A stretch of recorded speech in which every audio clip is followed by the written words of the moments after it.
오늘도 우리 기뻐하는 교회 수요예배에 함께 하시는 여러분들을 주님의 이름으로 환영하고 또 축복합니다. 다 함께 사도신경으로 우리 신앙을 고백하겠습니다. 전능하사 천지를 만드신 하나님 아버지를 내가 믿사오며 그 외아들 우리 주 예수 그리스도를 믿사오니 이는 성령으로 잉태하사 동정녀 마리아에게 나시고 본디오 빌라도에게 고난을 받으사 십자가에 못 박혀 죽으시고 장사한 지 사흘 만에 죽은 자 가운데서 다시 살아나시며 하늘에 오르사 전능하신 하나님 우편에 앉아 계시다가 저리로서 산자와 죽은 자를 심판하러 오시리라. 성령을 믿사오며 거룩한 공예와 성도가 서로 교통하는 것과 죄를 사하여 주시는 것과 몸이 다시 사는 것과 영원히 사는 것을 믿사옵나이다. 아멘. 다 함께 찬송가 361장 찬양하겠습니다.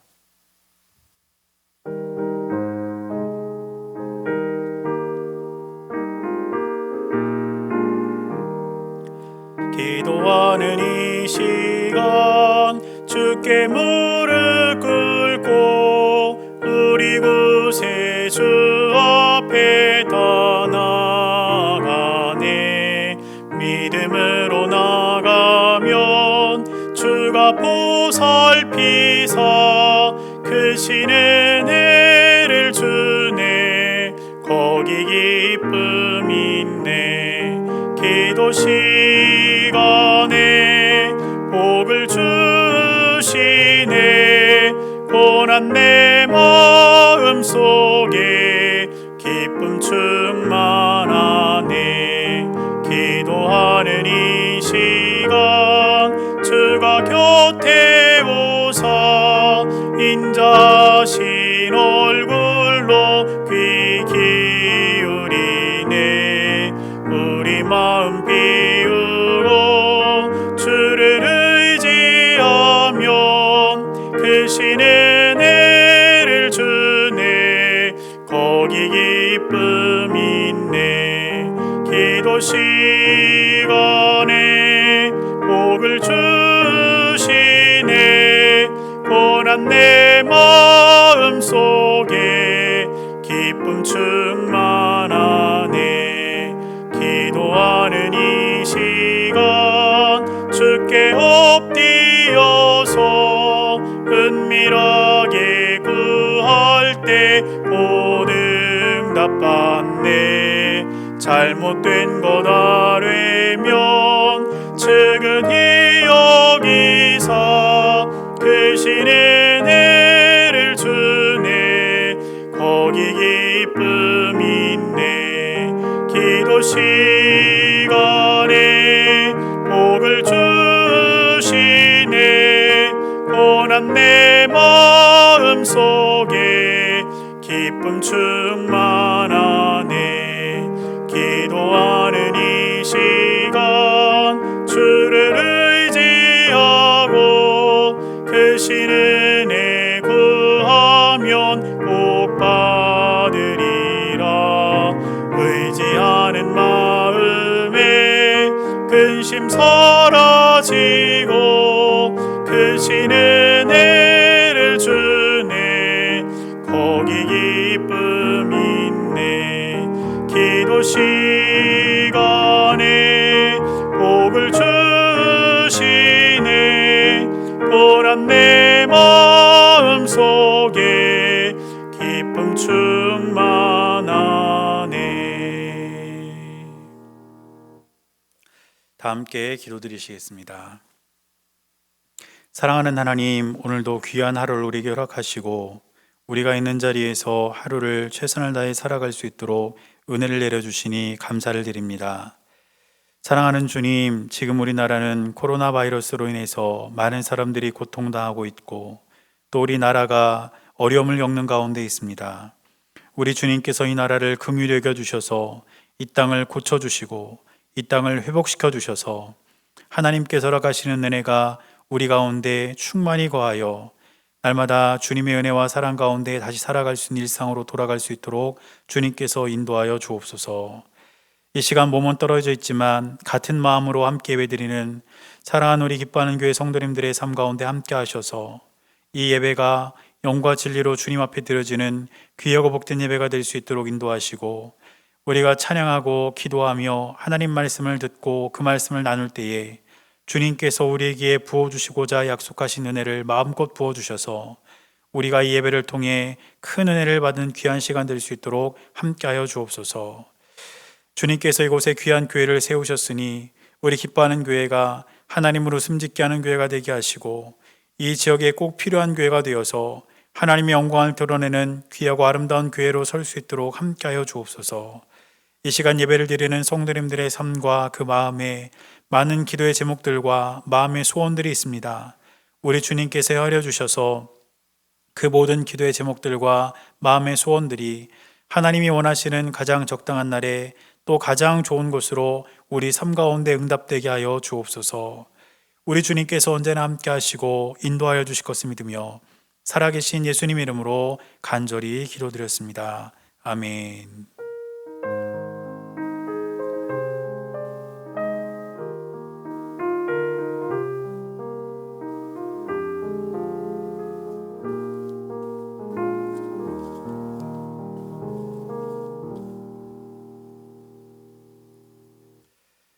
오늘 우리에게 주시는 하나님의 말씀은 욥기 38장 1절에서 18절까지 말씀입니다. 구약성경 798페이지입니다. 욥기 38장 1절에서 18절까지 말씀입니다. 제가 말씀을 봉독할 때 여러분들도 함께 말씀을 봉독하시기 바랍니다. 그때 여호와께서 폭풍우 가운데에서 욥에게 말씀하여 이르시되, 무지한 말로 생각을 어둡게 하는 자가 누구냐?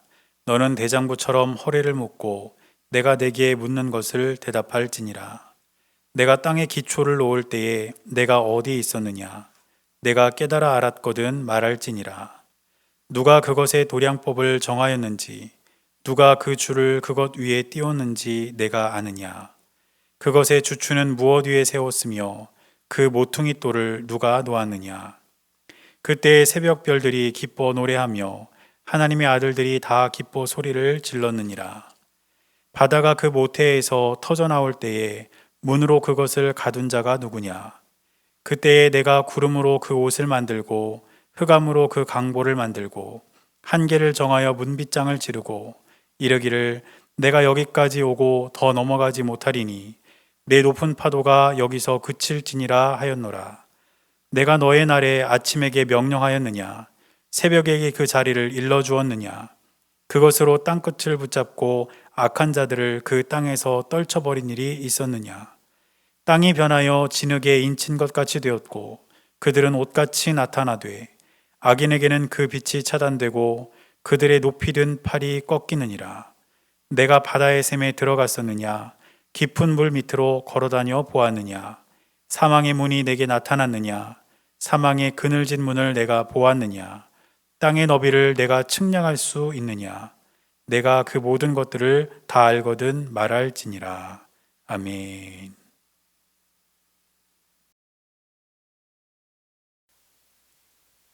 지금 이 시간에 각 가정에서 함께 예배하고 계실 우리 사랑하는 기뻐하는 교회 성도님들을 주님의 이름으로 사랑하고 또 축복합니다. 오늘도 가정에서 온라인 예배로 함께 이렇게 예배를 드리게 되었는데, 오늘 이 시간 우리가 함께 예배를 드리면서 하나님께서 저와 여러분들에게 주시는 큰 은혜를 누리시는 귀한 시간이 될 수 있기를 바랍니다. 우리가 계속해서 수요일 날 욥기 말씀을 함께 살펴보고 있는데, 오늘 우리가 읽은 말씀을 보면 드디어 하나님께서 등장하시는 모습을 볼 수가 있습니다.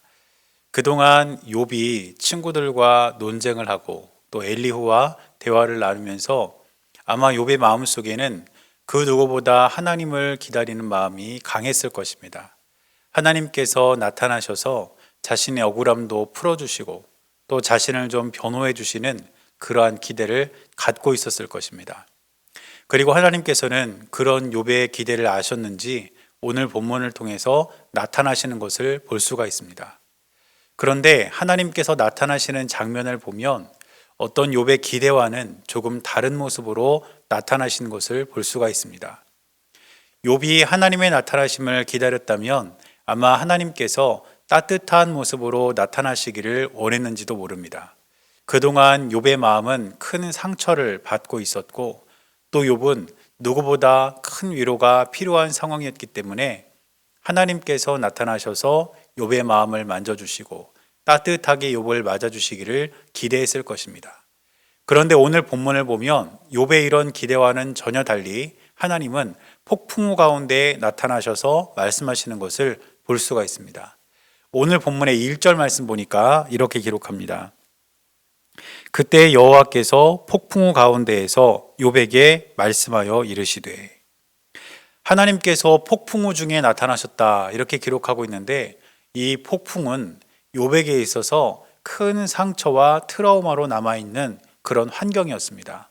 왜냐하면 욥기 1장 19절 말씀을 보니까 욥은 폭풍으로 인해서 본문에는 큰 바람이라고 나오는데 그 큰 바람, 폭풍으로 인해서 자녀를 잃었다고 기록하고 있습니다.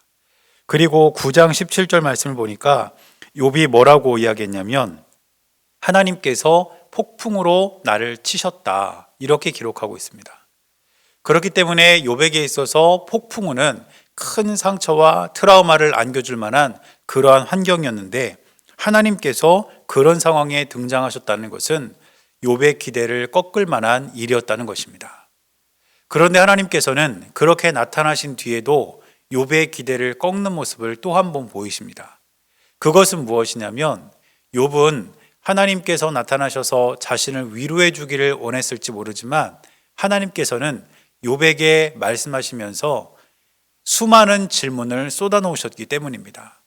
오늘 우리가 읽은 본문으로부터 또 계속 우리가 말씀을 살펴볼 텐데 그 말씀들을 살펴보다 보면 하나님은 욥에게 약 70가지에 달하는 질문들을 계속해서 쏟아놓고 계시는 것을 볼 수가 있습니다. 욥은 하나님께로부터 정답을 원했는지 모릅니다.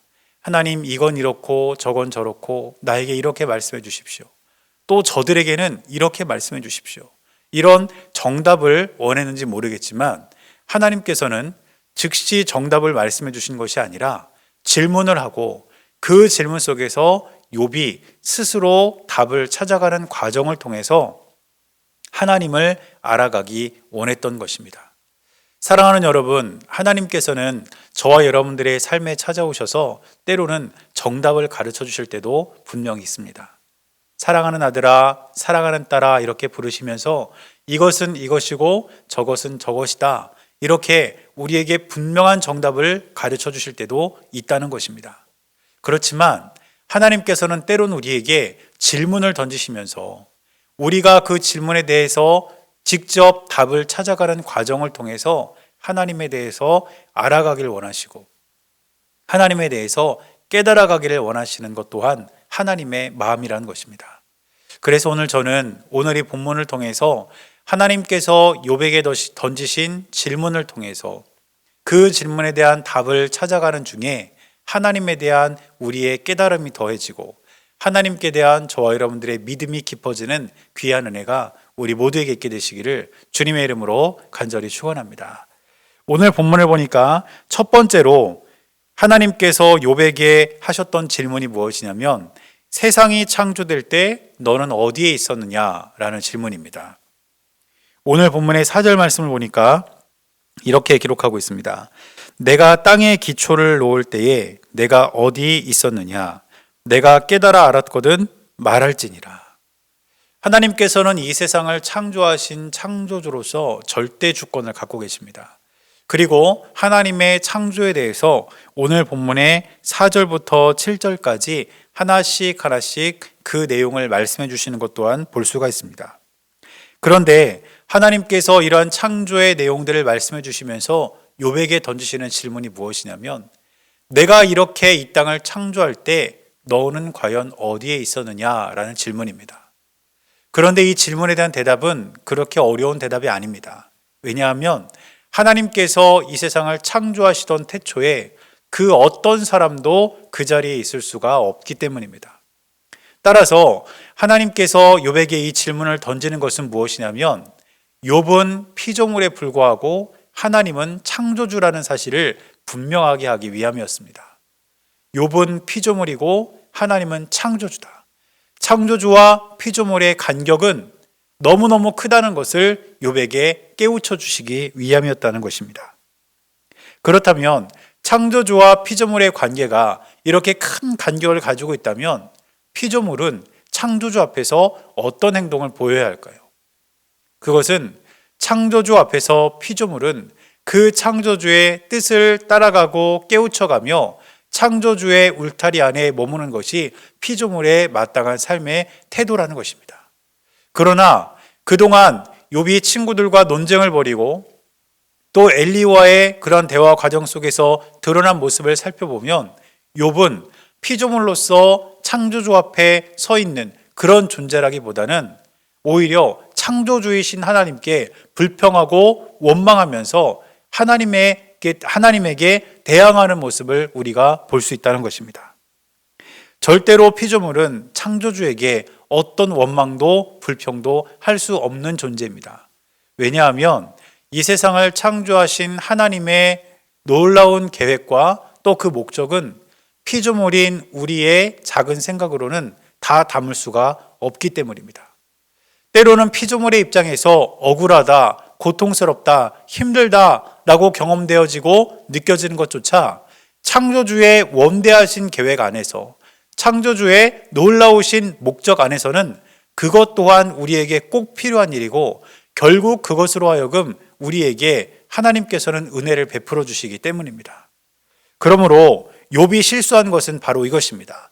창조주를 창조주로 대한 것이 아니라 그 창조주에게 불평과 원망을 쏟아놓으면서 피조물인 자신의 위치를 잊었다는 것, 그것이 바로 욥의 실수였고, 하나님께서는 첫 번째 질문을 통해서 욥은 피조물이고 하나님은 창조주라는 사실을 분명하게 가르쳐 주셨습니다. 그래서 하나님은 욥에 대해서 이렇게 말씀하십니다. 오늘 본문의 2절 말씀을 보니까 무지한 말로 생각을 어둡게 하는 자가 누구냐.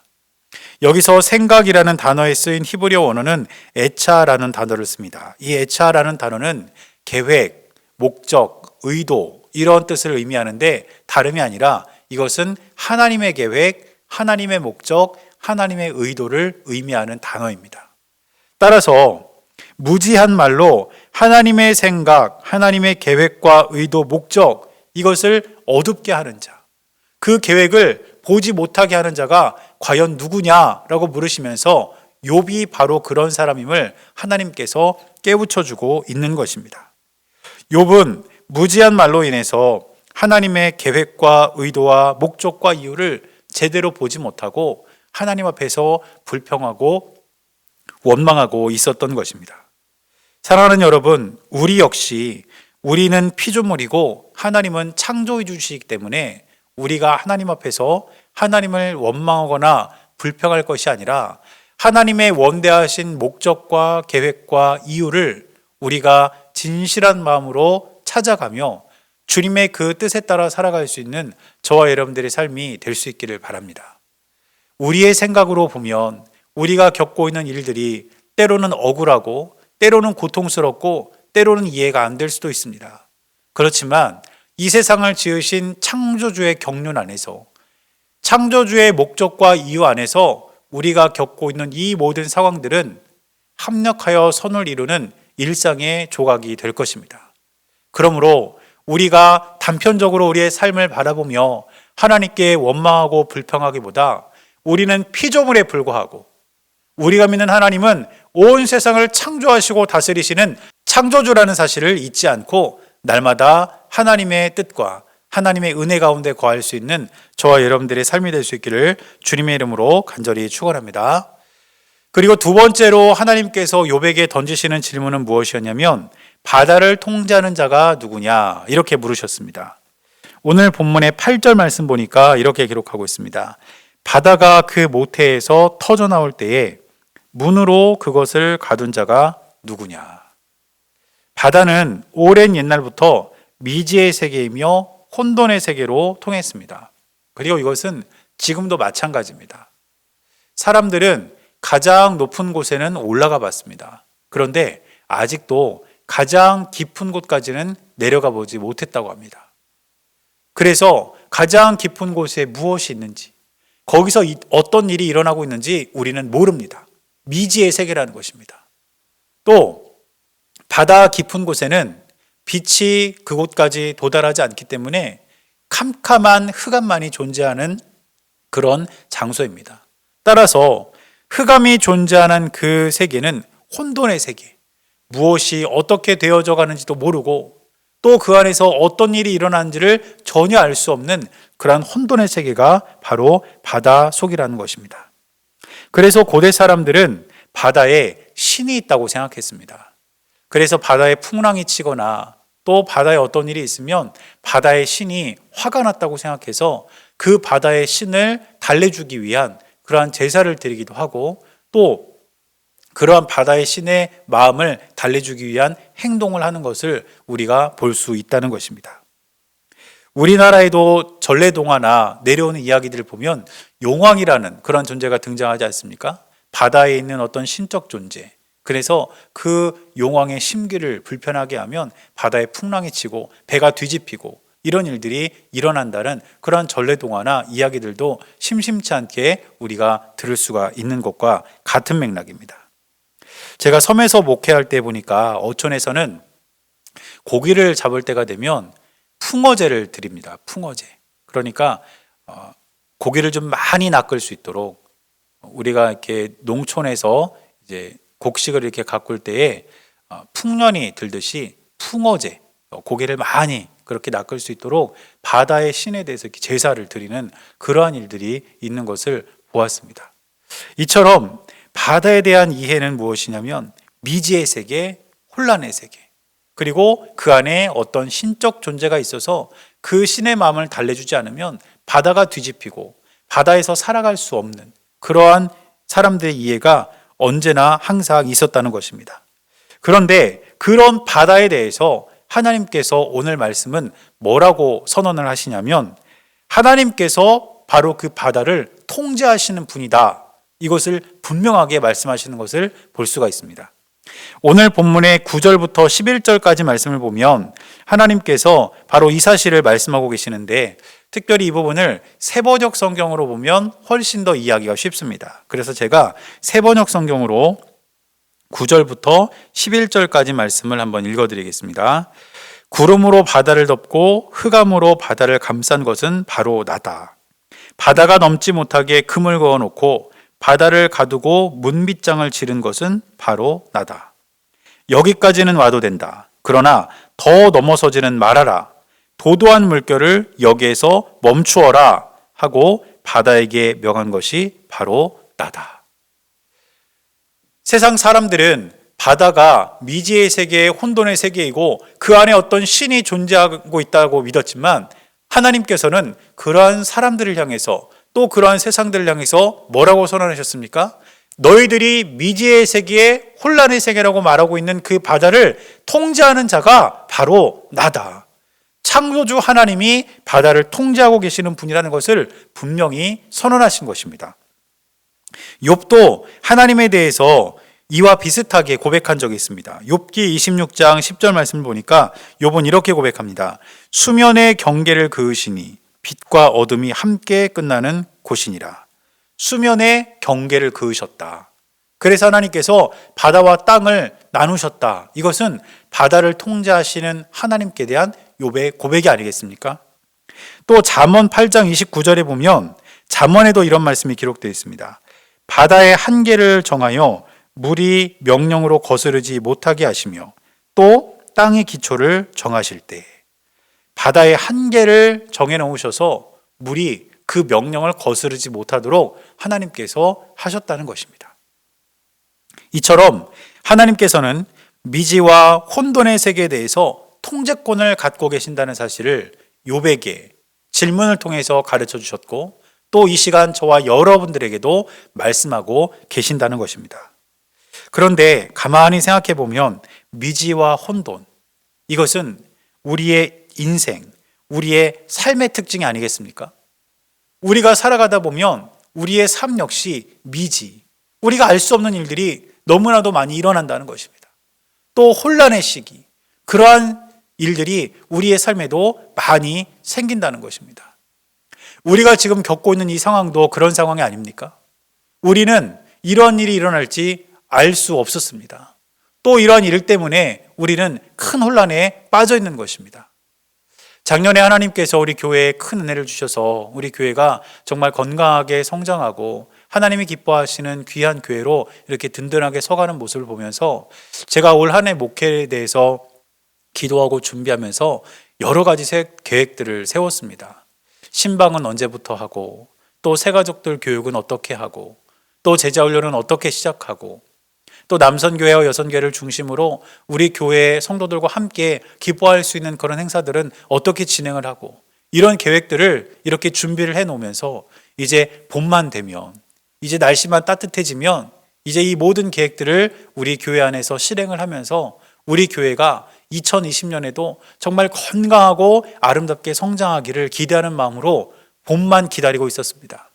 그런데 코로나19 바이러스라는 이 엄청난 일로 인해서 모든 것이 다 중단되지 않았습니까?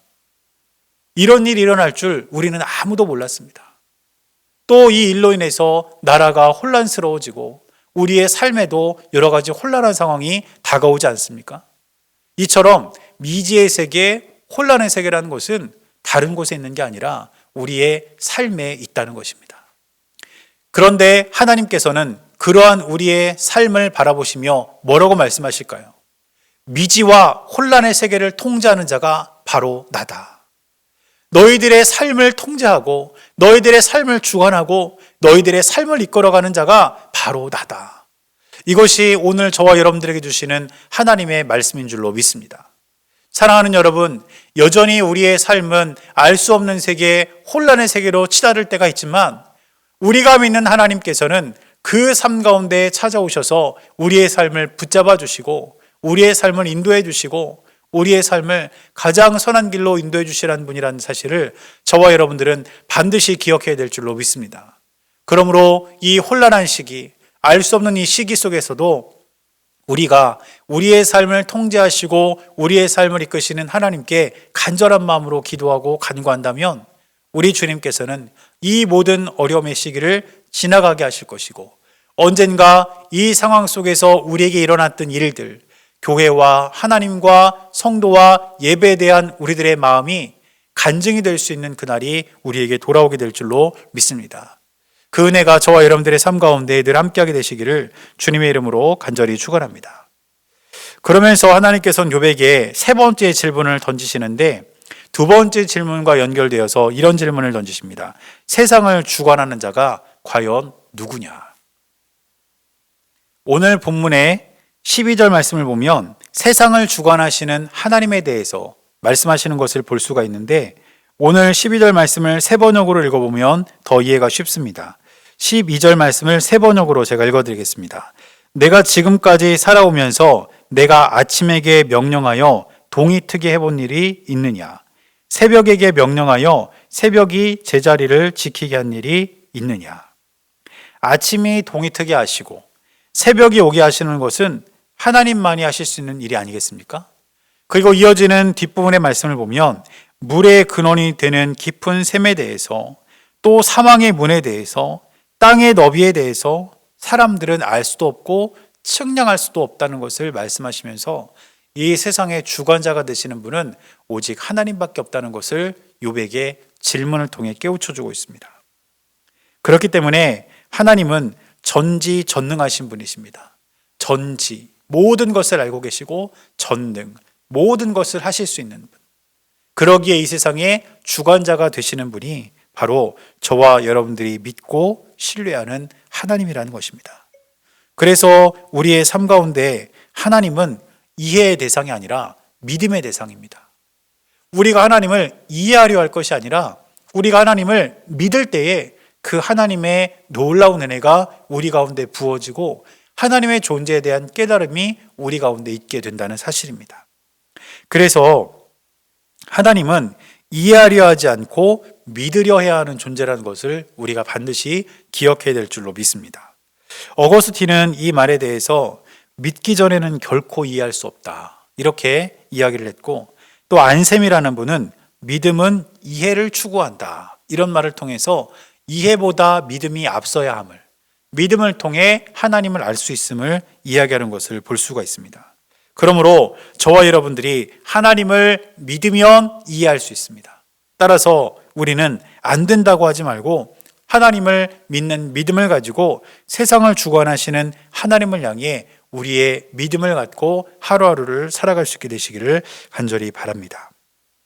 이처럼 하나님께서는 우리에게 여러 가지 질문을 던져주시는데 이러한 질문을 통해서 답을 찾아가는 여정에서 일어나는 일이 있습니다.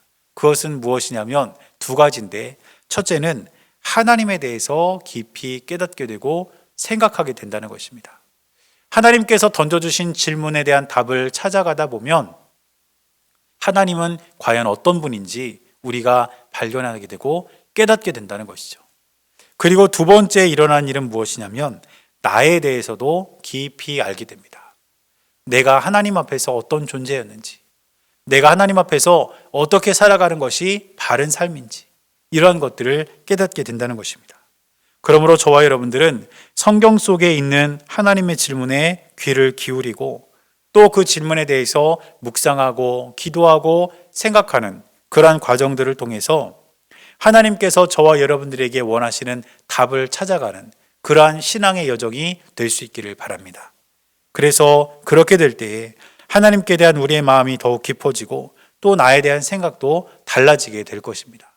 그러면서 우리의 믿음은 깊어지게 될 것이고 우리의 삶은 하나님께 더욱더 강하게 붙들린 믿음의 삶이 될 줄로 믿습니다. 이 은혜의 삶을 누리며 살아가는 저와 여러분들의 삶이 될 수 있기를 주님의 이름으로 간절히 축원합니다. 기도하겠습니다. 살아계신 하나님 감사합니다. 오늘도 우리가 한자리에 모여서 예배를 드리지는 못하지만 각자 처해 있는 자리에서 우리가 예배를 드리게 하시고 또 이 시간 하나님께서 우리에게 주신 질문을 통해서 하나님이 어떤 분인지 우리가 깨닫게 하시고 알아가게 하시니 감사를 드립니다. 우리를 주관하시는 주님을 날마다 믿음으로 바라보며 하루하루를 살아갈 수 있는 은혜가 우리 모두에게 있게 하여 주시고 하나님에 대해 더욱더 깊이 알아가며 자신에 대해 더욱 깊이 깨달아가며 우리의 신앙생활을 할 수 있도록 주님께서 우리의 삶을 인도하여 주옵소서. 우리 주님께서 언제나 함께해 주실 것을 믿으며 살아계신 예수님 이름으로 간절히 기도드렸습니다. 아멘. 다 함께 찬송가 382장 찬양하겠습니다.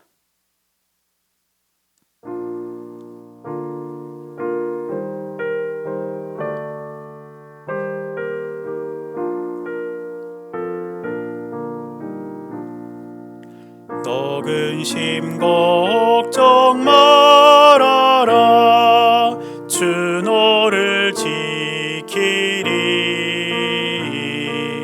주 날개 밑에 거하라 주 너를 지키리 주 너를 지키리 아무 때나 어디서나 주 너를 지키리 늘 지켜주시리 어려워 낙심될 때에 주 너를 지키리 위험한 일을 당할 때 주 너를 지키리 주 너를 지키리 아무 때나 어디서나 주 너를 지키리 늘 지켜주시리 너 쓸 것 미리 하시고 주 너를 지키리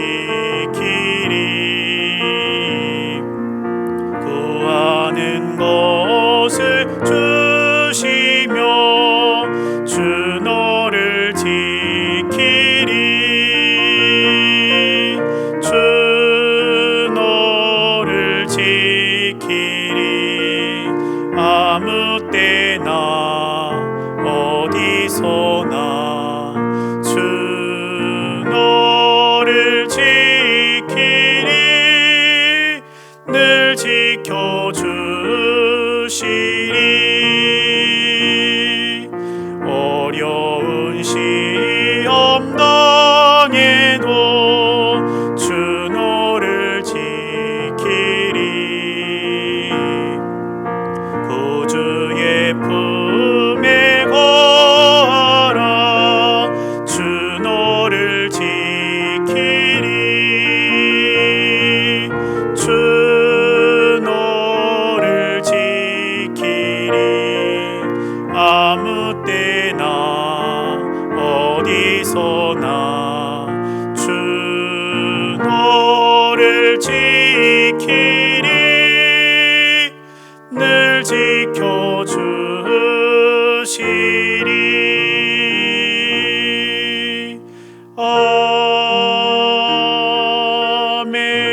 아멘. 오늘도 우리 기뻐하는 교회 수요예배를 각 가정에서 드리신 여러분들을 다시 한번 주님의 이름으로 축복하고 또 사랑합니다.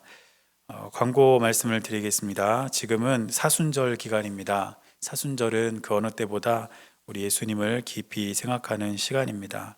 여러분들께서 이 사순절 기간 예수님을 깊이 묵상하고 또 늘 예수님을 생각할 수 있는 그런 귀한 기회로 삼으시기를 바랍니다. 지금 코로나 바이러스로 인해서 우리 교회도 온라인 가정 예배로 계속 예배를 드리고 있는데 오늘과 같이 당분간 수요 예배 그리고 주일 낮 예배를 홈페이지를 통한 온라인 가정 예배로 드리겠습니다. 여러분들이 꼭 시간을 기억하셨다가 함께 예배 자리에 동참해 주시기를 바라고 우리 기뻐하는 교회 밴드를 통해서 여러분들이 일상에서 살아가는 일들을 서로 이렇게 소통하시면서 성도들 간의 교제도 함께 나누시기를 바랍니다. 제가 축도하고 오늘 수요 예배 마치도록 하겠습니다. 이제는 우리 주 예수 그리스도의 은혜와 하나님 아버지의 크고 놀라우신 사랑과 성령님께서 함께 하시는 귀하고 복된 은혜가 예수님을 늘 생각하며 주님과 동행하기를 결단하는 사랑하는 주의 백성들의 모든 삶 가운데 이제로부터 영원토록 함께 하시기를 주님의 이름으로 간절히 축원하옵나이다. 아멘.